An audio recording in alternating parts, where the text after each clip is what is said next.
Welcome to a world where particles, vibrations, and light collide, a place where leading industry experts and healers come together to discuss controversial topics that will challenge your beliefs and expand your mind. From quantum physics to metaphysics, no topic is off limits, but this is not your typical podcast. And that's what's so critical.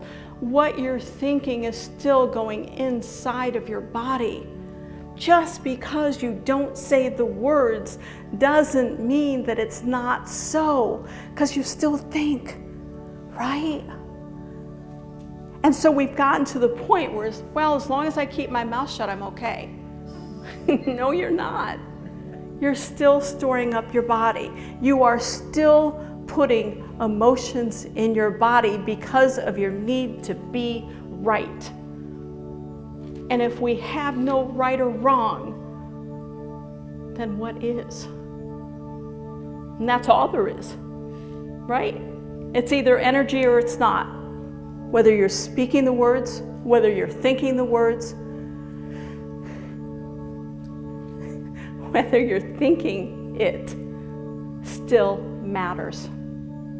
It's a show guaranteed to make you question your assumptions and push you to expand your horizons. For those who are already fascinated or passionate about the work of Patti Conklin, this show will give you an inside look into the mind of one of the industry's most renowned figures in vibrational mediation. With over 28 years of experience and a long list of big-name collaborations, Patti's insights and perspectives will inspire and challenge even the most seasoned practitioners. And if you're the skeptic who doesn't believe in vibrational mediation, this show is for you. Healers, doctors, and scientists are just a few of the professions represented by our fascinating visitors that bring their unique perspective to every episode. Join us on this journey into the world of healing within and adventure inside. Our mission is to inspire, challenge, and enlighten our audience with thought-provoking conversations and fascinating guests from a wide range of fields who can shed new light on important issues facing society today. Join us for each episode if you're ready to explore and learn about the latest developments at the intersection of cutting-edge science, spirituality, and self-improvement. Enter a world where waves, particles, and light all meet. Enter the world of healing within and adventure inside. My guest today is Frenesa Hall MD, a dear friend, but an excellent doctor. And she is joining me today for Perceptions of Health, which I think is just so incredibly important in terms of how do we view our health? How do we view our future health? How do we look at what happened before with different medical situations? Are we traumatized by them? Are we comfortable that we're over that hurdle? What is it? So I want you to just sit back, relax, think about this program, and I'd like Frenesa to go ahead and take over in terms of letting us know what she does, because she is so much of not only an awesome MD, but she's also awesome when it comes to supplements and nutrition and just so many different things. So I'm always happy to have her on my show. And Frenesa, take it away. What are you doing these days? Okay, well, my day job is with a life insurance company, which is great. It's interesting and intellectually. But what my passion is helping people with their health and wellness. You go into medicine. I believe everyone that goes into medicine goes into it with the idea that they want to help people. And I want to help people with their health and their wellness. And I'm an internist by trade, and had a practice for 10 years, nearly killed me. Conventional medicine isn't really set up to care for people, and even more so today as a primary care doctor. You really have to see a zillion people a day, which doesn't really allow you to really understand where they're coming from and explore what their beliefs and perceptions are. And that's one of the reasons why I left the conventional world. During the course of the 30 years, it's hard to believe, I've done a lot of extra training and courses and classes and webinars on nutrition and functional medicine, and just sort of the approach where the solution isn't a pill. The solution is, we're looking at the cell and how it functions and how do we restore it to normal function. We take into account people's beliefs and perceptions, because as we say, just because you believe it doesn't mean it's true. Right. And so, it's important to understand where a person is coming from to really be able to help shift them.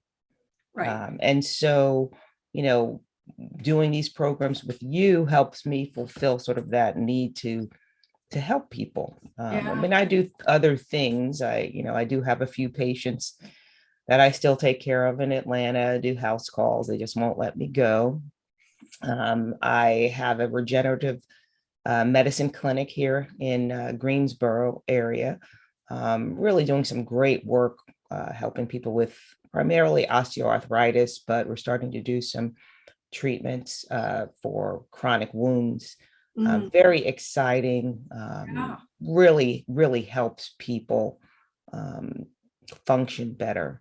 Yeah. And then that, there are other things that are in the works that, I won't bore anybody with, but it's all aimed at helping people be better.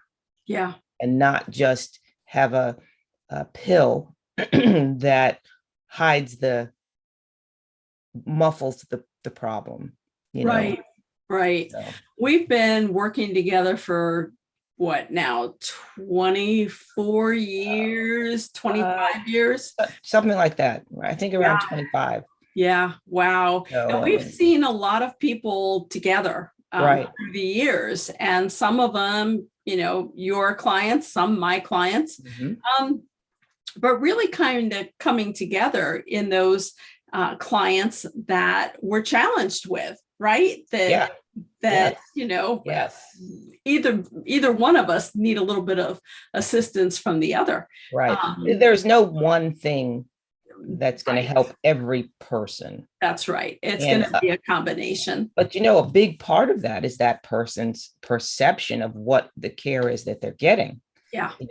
Yes. So if a person doesn't believe that what they're doing is going to work, many times it's not going to work. Right. Well, it can even be as simple as, someone being encouraged, in quotes, by their family to go see the doctor. And the whole way to the doctor's appointment, they're saying they're not going to be able to help me. And it doesn't matter what they give me. This isn't going to be able to solve the issue. And so their perception leading into the appointment is already a negative. And so most of the time, their outcome, the results is a negative. And then they can go into, see, I told you. Right. And instead of keeping that perception, and perception is everything. Yes. I remember way back when we were neighbors, and I first moved down to our beautiful Lake Lucerne community. And it took you 2 years before you decided I wasn't a complete flake? Well, no comment. Maybe. I think it was about 2 years. Well, it definitely took a little time to sort of get on board and understand where you were coming from. The good news, though, I think, is that I had a relatively open mind, and I was skeptical, but I didn't make a judgment and say, oh, this is absolutely, nonsense, and I'm never going to, consider it. Right. It was a process of learning and seeing and understanding. And then once we had clients together, and I had evidence, had a demonstration of things, it was like, wow, this is legit. And it's just a different approach to helping people. Right. And so, it's been eye-opening, it's been educational, it's been rewarding to see. And but I think that, that example you just gave about a person encouraged or dragged to the doctor, maybe, and having no belief that they can get any solution. Right. I think that what what we believe is mirrored back to us. Yeah. And if you go into a session thinking that there's no help for you, you won't hear the help that's available. You can't hear it. Right. Right. You can't see it. You can't hear it. You can't touch it because you don't believe it. And so, it can stare you in the face. And you won't even know it's there. Right. Because Right. the mindset is so cemented, in this firm belief. And Right. I think that that's one of the biggest challenges with the conventional medical practice for primary care. I'll just stick with primary care. That's what I know. Right. You don't have time to dig into those beliefs. Right. And now I have had patients who were in the hospital for whatever it was. We diagnosed it. We figured it out. We put them on the proper medications. The numbers are all getting better. And they say, I'm going to die. I'm going to die. I'm going to die. I'm going to die. Well, damn it. They up and die. And we're Right. like, we had the right treatment. We did all the right things. And then they still die. Yeah. And my belief is they die because they expected to die. And it was a deep, deep down belief, almost knowing, and it manifested. Well, So, and sometimes certainly, I believe that we die on the day we're meant to die. I mean, some of that could be a precognitive understanding, not intellectually, but at a soul level, that they were going to die. But so much of the time that fear comes in and kind of hits in with that as well. I think that, one of the other models, I'm getting ready to go to a doctor's appointment next week. And I did the pre-check this morning before we started filming. And just did your parents have heart disease? Did they have cancer? Did your siblings, do your siblings having any of this information?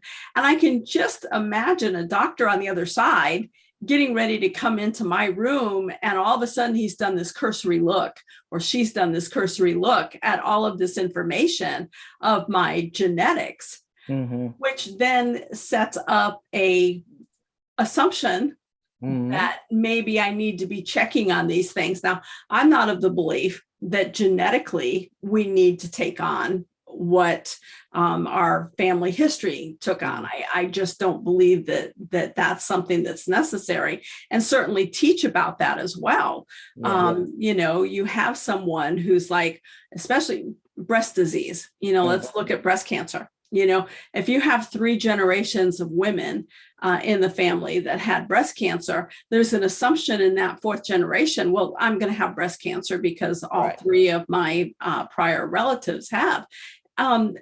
That's dangerous territory. It's truly dangerous.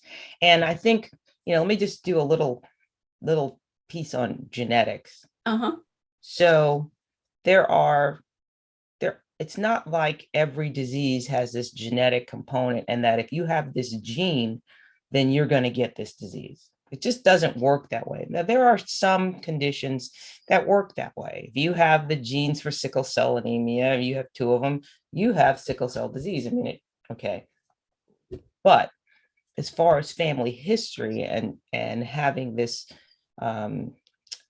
potential genetic component, I think people have to understand that your genes are not the whole story.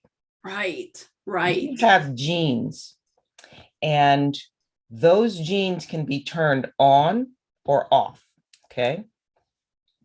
And what turns genes on and off are our habits, our behavior, our beliefs and thinking, stress, and all of those things change the physiological environment of our cells. And that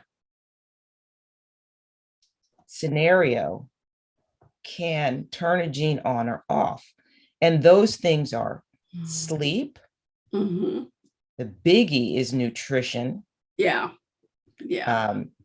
exercise, hydration, and toxic exposure, which in today's age, we're exposed to so many more chemicals than Yeah. ever. Yeah. I mean, And not only just our, chemicals, but hysteria. well, yes, I mean, yes, that external component of right, just thought. right, and fear.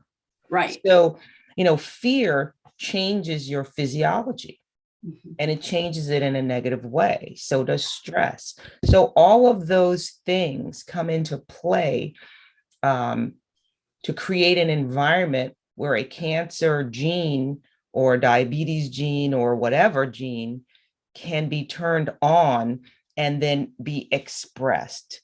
So Yeah. we have our genetic makeup, and then we have what's called the phenotype, which is the expression of the genes. And to express the gene, you have to turn it on, Right.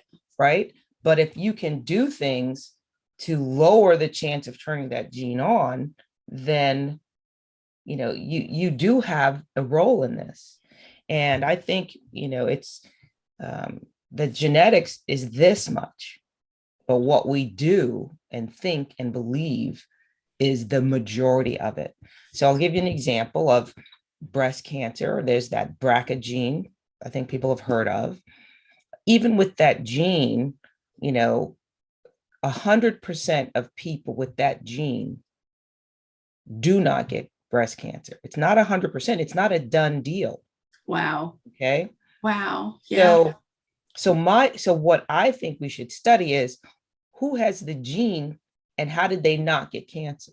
Right. What did they do that was different? Okay. So Diabetes is probably the easiest one, type 2 diabetes. If you have type 2 diabetes in your family, look at what your family did. The majority of people will have had poor diet, overweight or obese, you know, uh, and sedentary. And so if you have type 2 diabetes in your family, which I do have in my family, not in my immediate family, but in my parents' siblings, it's like all over. Okay. yeah. What habits did they have? And so for me, it's like, okay, what do I need to do to counteract that? Well, I need to exercise. I need to have muscle mass. I need to eat a low glycemic index diet. I need to make sure I get the good fats and make sure I eat adequate protein. I need to get to sleep. The risk of type 2 diabetes in people who get less than 6 hours of sleep, it goes up. Your risk of obesity goes up with less sleep. So sleep is one of those critical things that we control. Right. Yeah. Right. And all of these things are things we control. We control if we exercise, we control if we drink, get hydrated, we control if we eat, we supersize it, or if we're eating, vegetables and fruits and, fiber and whatever. Right. Okay. Right. Those are the things that we control. And if we do those things, then we may be able to eliminate the risk to develop diabetes, type 2 diabetes, or instead of developing it at age 20 or 30 or 50, maybe we get it at age 70 or 75. Right. And that's a huge difference. We have children now getting type 2 diabetes because of obesity. Right. Okay. Right. 50 years ago, we didn't see children with type 2 diabetes. Okay.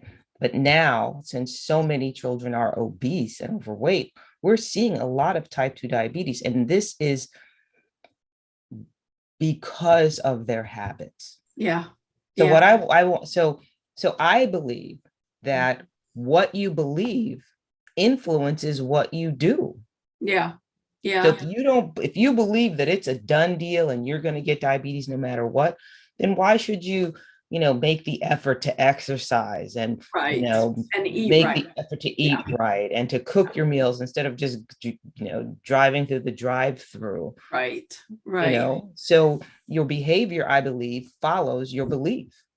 So let me ask, we're taking the external, we're taking the perception, we're taking the external stresses of today's world.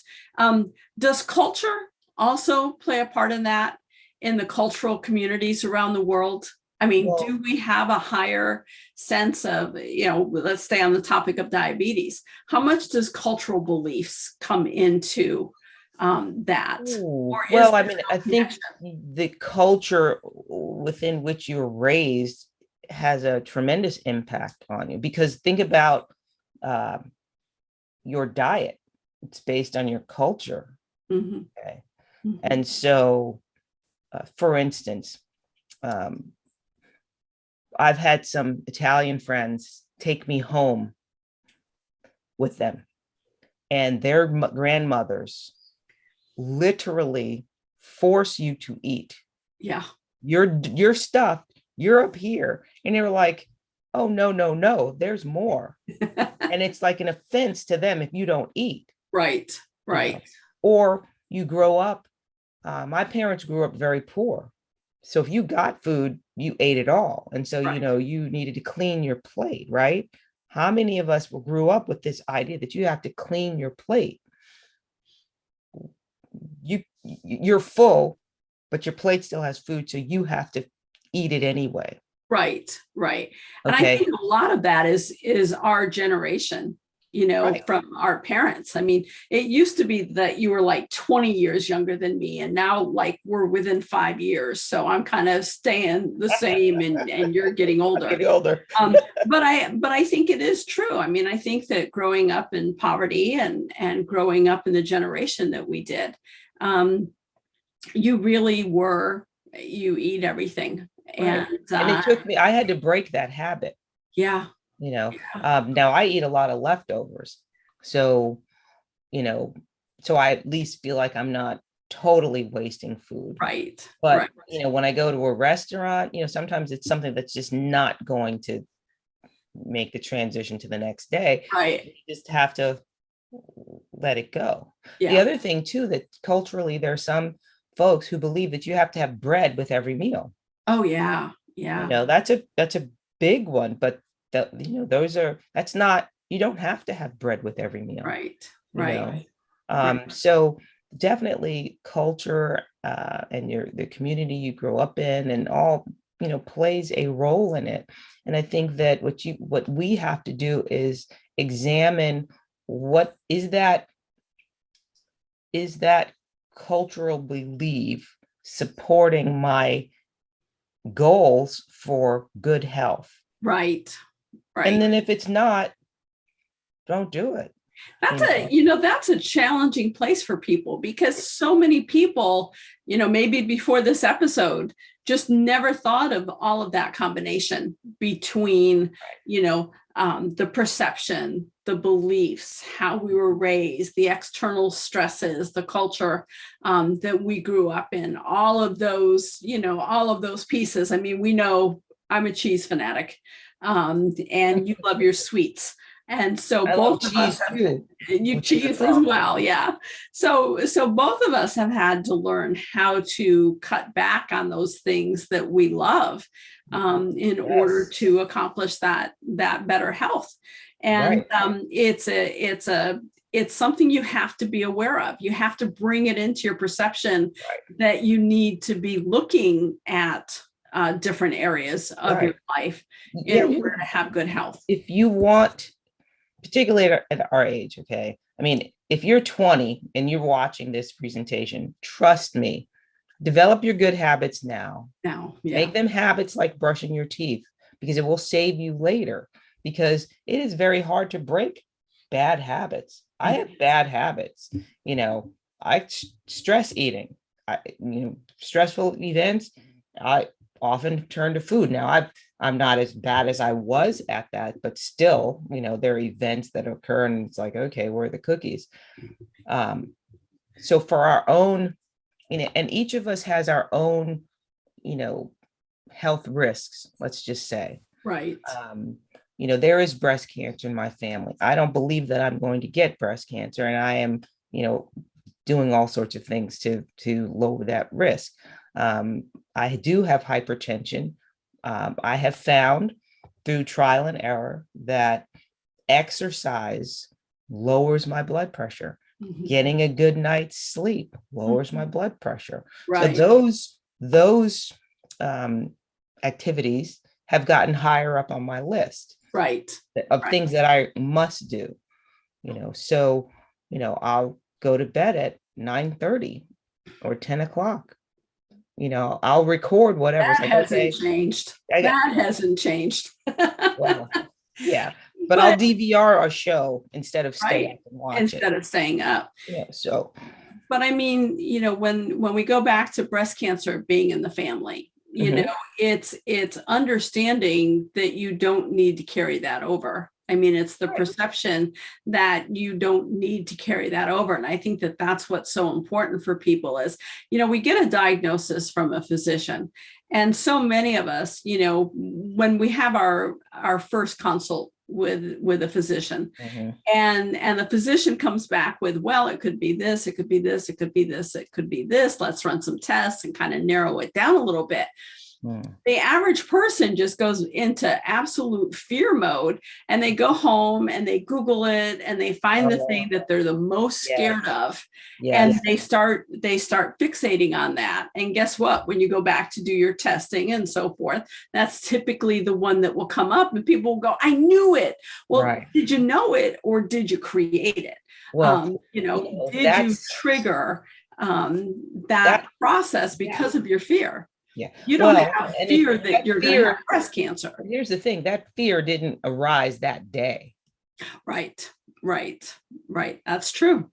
So I think, and it may not have been a fear that was like well defined, and it was the fear of this particular diagnosis, but there are many people out there that are fearful of any diagnosis, like it's this thing that's coming to get them. Yeah. As opposed to saying, okay, I'm healthy. How can I be healthier? How can I improve my health and wellness? Right. As opposed to worrying about what you might get that you don't want. Yeah. And worry, understand that worry, fear, changes your physiology. It changes the hormones that are being secreted in your body. And those hormones have physiologic effects down the line. There's this ripple effect. And if you are living in fear, you are bathing your cells in an environment that promotes disease. That's one of the reasons why COVID has been so deadly. I know people who are terrified. Our alarm went off. Okay. All right. Keep going. Just to make sure. They're terrified. Yeah. Literally terrified. So going out in public to go to the grocery store is an event that has them almost hyperventilating. Right. And, living that environment of stress hormones and chemicals promotes, poor sleep, promotes weight gain, promotes inflammation. And these are all things that have a negative effect on your health and wellness. Right. And so I like for people to understand, okay, I am the captain of my ship, and I'm going to point it towards health and wellness. And what do I need to do to keep it going? Yeah. And then it's like, okay, I'm doing what I can. I'm doing a little bit today. I'm doing a little bit more tomorrow. I'm tweaking and adjusting. And then it's, if I get anything, then I get it. Well, it's that bump in the road, right? It's not this major crisis. It's a bump in the road. Yeah. And I think it's important. But you also have a better quality of life. Absolutely. So your perception of health has really shifted into that better quality of life. Right. I just can't stress enough. And I think you agree that, our perceptions, we're not gonna take life and fake it and just say, I'm going to be in perfect health for my entire life. And, that may happen for some of us. And some of us, it doesn't. But when we do get that bump in the road, our perception can be, it's just a bump. It's not a tragedy. It's not something huge. It's simply a bump, and deal with it and move on, and don't allow that trauma to continue affecting your world. So I just read about a woman. She was 19 years old and was diagnosed with ovarian cancer, which is really very, very unusual. Yeah. And as a result, she was misdiagnosed for a long time. And by the time it was correctly diagnosed, she was in very bad shape, and it was like stage 4. Wow. Well, we are now probably, I'm not sure how old she is now. Yeah. But it's at least 30 years later, and she is still alive. And what she did is she just researched, because this was back in the 90s, and she researched, therapies for cancer. And she came across a doctor, I think it's Warburg or something, and then started following his protocols. And she's still alive today. And she was handed a terminal diagnosis, but she didn't believe that was all there was. Just go home and die. Right. He said, no, I'm not going to just lie down and die. I'm going to, see what I can do. Right. And just look at how much that developed the soul, the lessons that were learned from the soul by being willing and able, not be out of fear, but out of determination. Right. And the perception that she had that she was going to do this protocol. And, a protocol that works for one may not work for another. Right. But a lot of it has to do with the belief, the perception, the external stresses. That's right. Where our brain's at. So, okay. Well, let's close out this segment of perception of health. And as always, my dear friend, thank you so much for giving us your input and your insights. Thank you so much. I thank everyone for being a part of this. And we will see all of you at a further episode down the line. Thanks. Bye-bye.